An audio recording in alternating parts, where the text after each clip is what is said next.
Bonjour et bienvenue sur ce plateau Vitamine B. Vitamine B, un moment d'échange autour de la Bible avec quelqu'un qui la lit et qui la connaît. L'invité du jour, c'est Carlo Brugnoli. Bonjour Carlo. Bonjour Sylvain. Carlo, tu as toujours lu la Bible dans ta vie? Oui, tout à fait. On m'avait dit sous une petite tente qui s'appelait Tante Romande à l'époque que les enfants qui lisaient la Bible tous les jours pouvaient lever la main.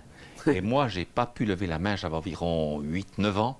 Alors je me suis dit, je vais me préparer pour l'année prochaine. J'ai emprunté la vieille Bible noire de ma maman et je l'ouvrais n'importe où, je lisais n'importe quoi, mais je me préparais pour l'année suivante. Donc j'ai lu la Bible comme ça, un peu religieusement, sans rien comprendre. Et puis quand j'ai commencé à développer une relation personnelle avec le Seigneur, alors là, je l'ai lu en entier et c'était complètement différent. C'était compréhensible, c'était nourrissant. Et depuis, tu as continué, tu l'as même enseigné.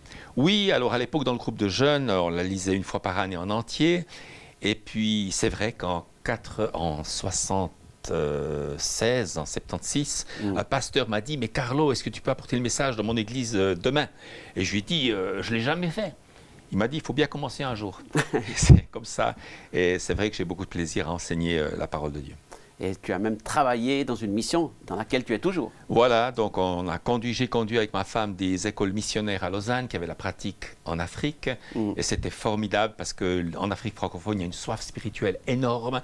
Dans les lycées, les universités, les prisons, les hôpitaux, à la police, un peu partout, au marché également. Donc c'était une excellente manière de mettre en pratique ce qu'on a. Parce que Jésus a toujours beaucoup insisté sur le fait que, oui, si vous écoutez la parole, vous êtes heureux, pourvu que vous la mettiez en pratique. Donc pour toi, la foi chrétienne, ce n'est pas quelque chose qui reste dans ton cœur, dans tes pensées. Non. Ça s'applique. Non, ça doit absolument s'appliquer. Dieu est infiniment concret. Il est le créateur du bois, il est le créateur de toutes choses. Et de penser que Dieu est un espèce de nuage incompréhensible quelque part dans l'univers, je pense que c'est entièrement faux. On a été créé à son image. Et Dieu sait comment fabriquer des yeux, des oreilles, des poumons et des cœurs. Ouais. Et même des intelligences. Voilà. Parce qu'il y a des gens qui peuvent apprendre le chinois, vous imaginez. Pensez que le hasard, le temps et l'espace ont créé des cerveaux capables d'apprendre le chinois. Je pense que c'est un suicide intellectuel. Alors que mettre notre foi dans le Créateur, c'est reconnaître la vérité. D'ailleurs, Jésus a dit « Je suis la vérité ». Tu es missionnaire, tu as toujours été missionnaire, c'était ta passion. Oui, depuis l'âge de 19 ans et demi. Et j'ai épousé Michel qui a la même passion que moi et on est très heureux d'avoir vécu sur ces valeurs. Voilà. Et donc la Bible que tu lis, tu la partages avec ceux que tu rencontres. Exactement, avec ceux qui veulent bien parler de plus que de la pluie et du beau temps ou les sujets bateaux. Moi, j'aime bien aborder des questions existentielles. Mais tu as aussi enseigné pour former des futurs missionnaires. Voilà, le but de tout chrétien, que chacun se reproduise selon son espèce. Voilà. C'est valable pour les pissenlits ou les chênes, mais c'est aussi valable. Vous savez, parfois, un enfant, à l'âge de 9 ans, une fille est invitée avec sa maman au théâtre. Oui. Elle sort du théâtre en disant « Je sais ce que je vais faire de ma vie ».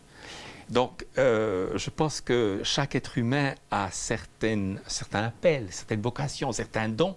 Oui. Et moi, j'aime beaucoup aider les gens à trouver leur destinée. Oui, puis à comprendre la Bible, finalement, parce qu'elle n'est pas si facile à comprendre parfois. Alors, il y a des passages archi simples, c'est très simple et très profond, et parfois, c'est plus compliqué. Et c'est toujours tellement bien d'utiliser les passages limpides pour éclairer les passages plus difficiles. Voilà. Pierre lui-même dit que Paul écrit parfois des choses difficiles à comprendre. Ouais. Mais en fait, c'est quand même accessible à tous. Absolument. Oui. Quand Jésus dit à son disciple qu'il a renié, « Pierre, m'aimes-tu » Ouais. Un théologien, il peut écrire un bouquin de 500 pages sur cette question, mais un enfant de 4 ans, il comprend « m'aimes-tu » ouais. Et être simple et profond, c'est un des grands buts, je pense, de la vie. Être compliqué et superficiel, c'est facile. Mais être simple et profond, c'est bon de s'y plonger. Alors, merci d'être simple et profond pour nous aujourd'hui. On essaye. Alors, le texte que tu as choisi de partager, c'est tiré de Deutéronome 8, verset 2. Alors, on va lire ce texte ensemble. Veillez à mettre en pratique les commandements que je vous communique aujourd'hui. Ils vous permettront de vivre et de devenir un peuple nombreux. Vous pouvez aussi alors prendre possession du pays que le Seigneur a promis à vos ancêtres. Souvenez-vous de la longue marche que le Seigneur, votre Dieu, vous a imposée à travers le désert pendant 40 ans. Il vous a fait rencontrer des difficultés pour vous mettre à l'épreuve, afin de découvrir ce que vous aviez au fond de votre cœur, de savoir si oui ou non vous vouliez observer ses commandements. Dieu cherche à connaître notre cœur. Oui, et ça change tout. Ça Ouais. change notre vie de prière, ça change notre vie de témoignage, quand on se rend compte que nous ne sommes pas des marionnettes télécommandées, des marionnettes Voilà. télécommandées, mais que nous sommes des êtres créés à l'image de Dieu. Et par exemple, quand Dieu a dit à Adam, eh bien, je vais faire venir vers toi les oiseaux et les bêtes sauvages pour voir comment tu vas les appeler. L'immense plaisir de Dieu, c'était de découvrir que sa créativité avait été donnée et que cet Adam pouvait choisir des choses qui seraient un émerveillement aux yeux de Dieu. Ouais. Et moi, quand j'étais jeune chrétien, il y a quelqu'un qui est venu et qui m'a présenté un schéma. Il mettait un rond au haut d'une feuille et puis en dessous, il mettait passé, présent et futur. Et il disait, tu vois, Dieu voit parfaitement le passé, le présent et le futur dans ses moindres détails. Ça semblait glorifier Dieu. Ouais. En réalité, ça fait que finalement la connaissance règne sur Dieu au lieu que Dieu règne sur la connaissance. Et toute la Bible nous montre que Dieu sonde, que Dieu teste, que Dieu se réjouit, que Dieu peut être attristé, que Dieu peut être en colère devant notre bêtise. Quand il a préparé un magnifique festin, il invite les gens qu'il a prévus, il invite ses invités. Ouais. Et ce sont ces invités qui refusent. Ils se sont mariés, ils viennent se marier, ils ont acheté un champ, ils ont acheté des bœufs, ils doivent les essayer. Et Dieu se met en colère devant cette bêtise suicidaire. Et il dit à ses serviteurs, mais maintenant, allez inviter les estropiés, les aveugles, les paralysés. Il faut que ma maison soit pleine. Et les serviteurs disent, mais on a déjà fait ça. Et Dieu dit, ben, continuez, jusqu'à ce que ma maison soit pleine. Il y a la place pour chaque être humain dans le royaume de Dieu, pour l'éternité avec lui. Mais il ne va pas nous obliger.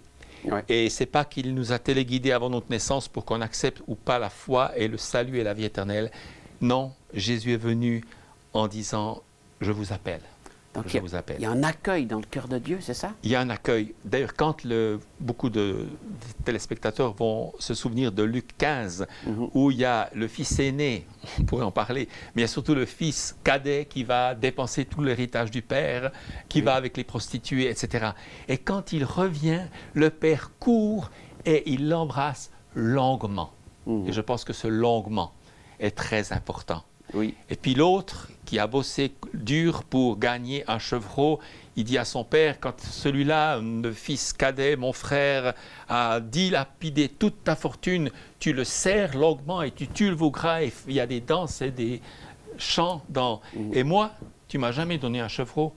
Et Dieu, en une phrase, va lui dire deux choses fondamentales. Il va lui dire, mon enfant, tout ce que j'ai est à toi. Il change complètement sa perspective. Il y a tellement de chrétiens qui vivent comme ce fils aîné. Oui. Et ils auraient tellement besoin de recevoir cette phrase de la part de Dieu aujourd'hui. Mon enfant, tout ce que j'ai est à toi. Oui. Et ça change. Le lendemain, peut-être qu'il va faire les mêmes gestes, ce fils aîné. Mais sa mentalité sera totalement différente. Sa vie sera totalement différente. Donc, c'est ce partage que tu cherches à donner aujourd'hui, Exactement. autant au fils aîné qu'au fils cadet. C'est ça. Et de dire aux gens, ce n'est pas la religion qui va vous remplir, c'est la relation. C'est Dieu. Alors bien sûr, on a employé le mot religieux dans un sens horrible aujourd'hui dans les attentats, Oui. ou dans un sens un peu plus positif dans le passé. Mais j'ai écrit un livre d'ailleurs, Différencier le religieux du spirituel. Le religieux qui souvent nous dégoûte. Oui. Alors que le spirituel nous attire, mais ne nous laissons pas attirer par toutes les théories spirituelles, mais cherchons celui qui a dit « Je suis la vérité ». Jésus n'est pas seulement un grand maître qu'on doit admirer, mais on devrait écouter ce qu'il dit. Et quand il dit « Je suis la vérité », si nos téléspectateurs admirent Jésus comme un grand maître, alors croyez ce qu'il dit. Donc toi, tu n'aimes pas être considéré comme un religieux? Non, surtout maintenant. Au XVIIe, XVIIIe siècle, c'était souvent très positif, n'est-ce pas, ce mot religieux. Ouais. Mais aujourd'hui, il a été complètement déformé. Par contre, tu as écrit un nouveau livre qui partage un petit peu ton cœur pour ce monde. Exactement, il s'appelle « Tant de beauté, tant de souffrance ». Pourquoi? Et j'essaie de parler de la personnalité de Dieu. Par exemple, pour revenir au verset qu'on a cité tout au début, Dieu choisit délibérément le premier roi d'Israël. Et ce roi, malheureusement, désobéit. Et Dieu, quelques temps plus tard, regrette de l'avoir établi. Si Dieu est cet esprit hors du temps qui voit le passé, le présent et l'avenir avec une même précision, ce texte perd complètement son sens. Oui. Et par exemple, Ézéchias va dire à un autre roi, pardon, Ésaïe, le prophète, va dire à un roi d'Israël, Ézéchias, donne tes ordres, tu vas mourir. Oui. Et Ésaïe, qui n'est pas très pastoral, se taille. Mhm. Et le roi se tourne contre le mur, il parle à Dieu et il pleure. Et dans la cour, alors qu'Ésaïe est en train de se tailler, Dieu lui dit « Stop, retourne ». Et Dieu va dire exactement le contraire de ce qu'il vient de dire. Il va dire au roi, par Ésaü, son prophète, « J'ai vu tes larmes, j'ai entendu ta prière et j'ajoute 15 ans à ta vie. Wow. » Si c'est ça la prière, alors vous aurez une vie de prière passionnante et profonde.